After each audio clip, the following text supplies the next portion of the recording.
আমরা কারা এটা বলা খুব প্রাসঙ্গিক বলে আমি মনে করছি। আমরা মূলত এনজিও পরিচালনা করি, এডুকেশন ইনস্টিটিউট, হেলথ পরিষেবা, গভর্নমেন্টের সঙ্গে কিছু আমরা প্রজেক্ট পরিচালনা করি সোশ্যাল ডেভেলপমেন্টে, আর সামাজিক দায়বদ্ধতায় নিজেরা কিছু কাজ করি ইন্ডিভিজুয়ালি। আমাদের রোল কি, আমাদের চিন্তা ভাবনা কি? রাষ্ট্র যেনাকে পরিচালনার দায়িত্ব দিয়েছেন, রাজ্য যেনারা পরিচালনা করছেন, তেনাদের পরিচালনা দেখে যেগুলো আমাদের মোটর সঙ্গে সামঞ্জস্যপূর্ণ মনে হয়, অর্থাৎ আমাদের জ্ঞানের মধ্যে আমরা বুঝতে পারি এগুলো আমাদের অংশগ্রহণের উপযোগী ম্যান পাওয়ার আছে বা আমরা আমাদের মোটিভে করতে পারবো, সেই সমস্ত প্রজেক্টগুলোতে আমরা অংশগ্রহণ করি। এখন প্রশ্ন আসবে যে তাহলে গভর্নমেন্টের কোনো খারাপ কিছু হলে আপনারা বলেন না? বলি না, কারণ রাষ্ট্র পরিচালনার দায়িত্ব জনগণ দেয়, তেনাদের নেতৃত্ব ঠিক করেন, নেতৃত্ব বা নেতারা রাষ্ট্র পরিচালনার নেতা ঠিক করেন। আমরা ফেসিলিটেটর হিসেবে কাজ করতে পারি, আমাদের সমালোচনা করার কোনো রাইট নেই, আমাদের মোটর মধ্যে পড়ে না। সেই জন্য আমাদের স্ট্রিমে যারা থাকবে অন্তত সক্রিয়ভাবে, এদের স্ট্রিমের মধ্যে যারা থাকবে তাদের এটা বাঞ্ছনীয়। রাষ্ট্র পরিচালনার দায়িত্ব যেনাদের দিয়েছেন বা রাজ্য যেটা পরিচালনার দায়িত্ব দিয়েছেন, আমরা যদি মনে করি এগুলো আমরা যুক্ত হতে পারবো, আমাদের ক্যাপাবিলিটি আছে, আমরা যুক্ত হব। না যুক্ত হতে পারলে আমরা সেখানে বিরত থাকব, আমরা কোনো মন্তব্যে যাব না।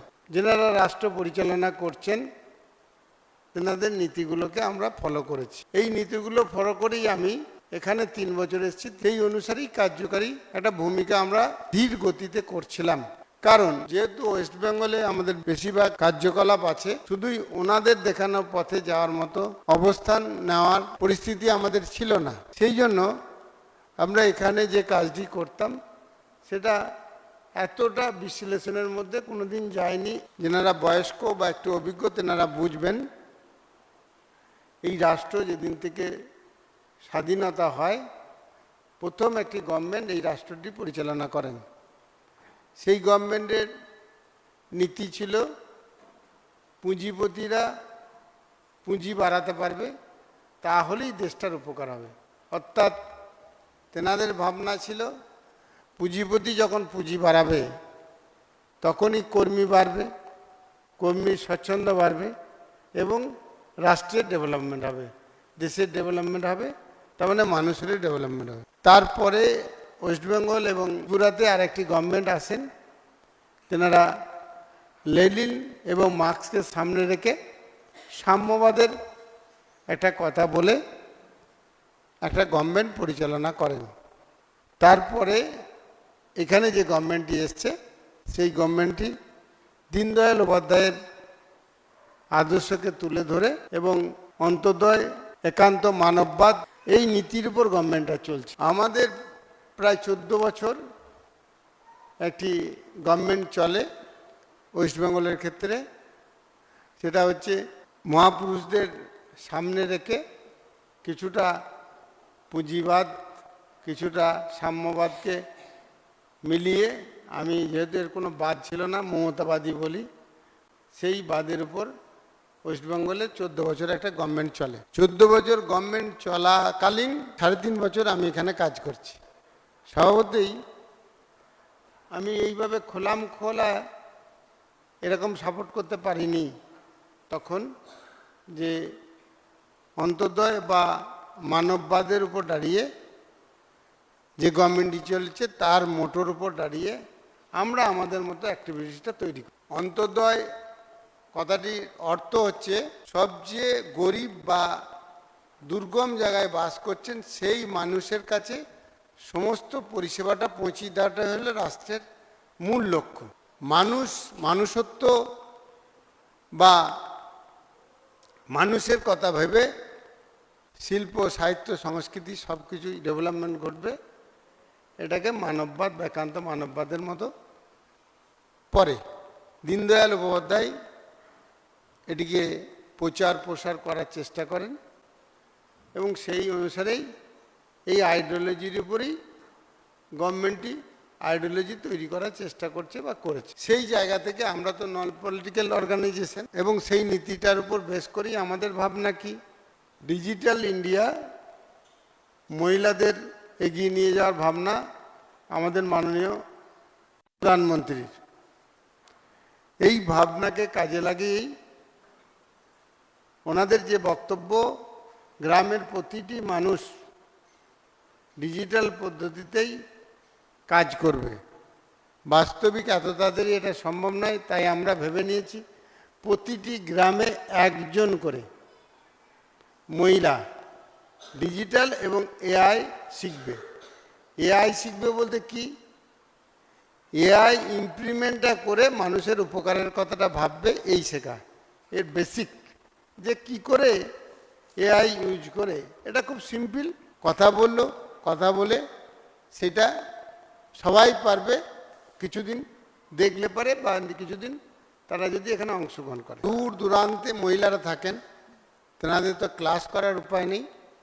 সেই জন্যে আমরা কি করেছি, 3টে টাইম আমরা ডিজিটালি ট্রেনিং করাচ্ছি। 3টের সময়, 7টার সময়, 9টার সময় অনলাইন ট্রেনিং। এই ট্রেনিংয়ের মধ্য দিয়ে তাদের আমরা প্রশিক্ষিত করছি।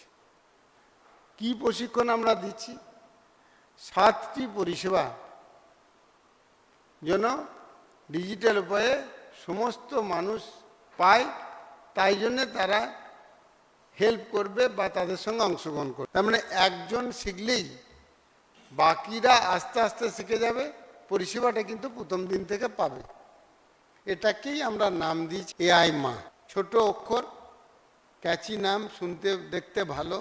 আমরা কম বেশি 1200 গ্রাম আছে ত্রিপুরাতে, তাহলে আমরা ধরছি 1200 এআই মা প্রশিক্ষণ দিয়ে প্রতিটি গ্রামের একজন করে তৈরি করতে হবে।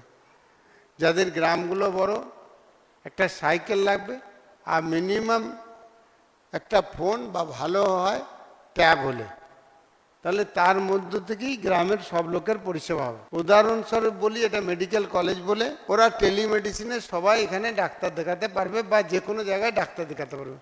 অল ওয়ার্ল্ডের মধ্যে যে কোনো জায়গায় বাড়ি থেকে বসে ওরা ডাক্তার দেখাতে পারবে বা ওনারা ডাক্তার দেখাতে পারবে।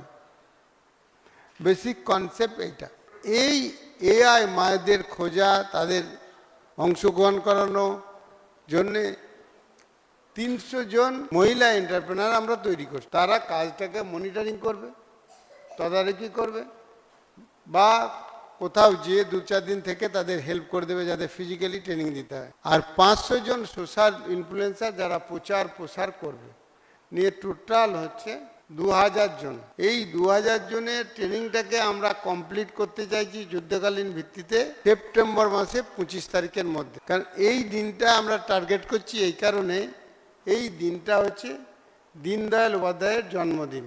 তো এই জন্মদিনে যাদের ট্রেনিং কমপ্লিট হবে তাদের এবং কাজ করতে চাইবে তাদের একটা করে ট্যাব, ড্রেস, আর যাদের গ্রামের দূরত্ব অনেকটা তাদের জন্য একটা করে সাইকেল, এইটা আমরা প্রোভাইড করার কথা ভাবছি। এবং আমরা ভাবছি মানে আমাদের পয়সাটা সংগ্রহ করতে হবে, হয়তো কিছুটা আমরা দিতে পারবো, কিছুটা বিভিন্ন জায়গা থেকে ফান্ড নেওয়ার চেষ্টা করব। যদি না পাই তাহলেও আমি যেভাবে হোক দেওয়ার কথা ভাবছি। গভর্নমেন্টের কাছেও বলতে পারি, যদি কোনো জায়গা থেকে কিছু দেয়, কোনো সিএসআর ফান্ড দিলে দেবে, নাহলে এটা দায়িত্ব নিয়ে করব, এটা ভাবছি।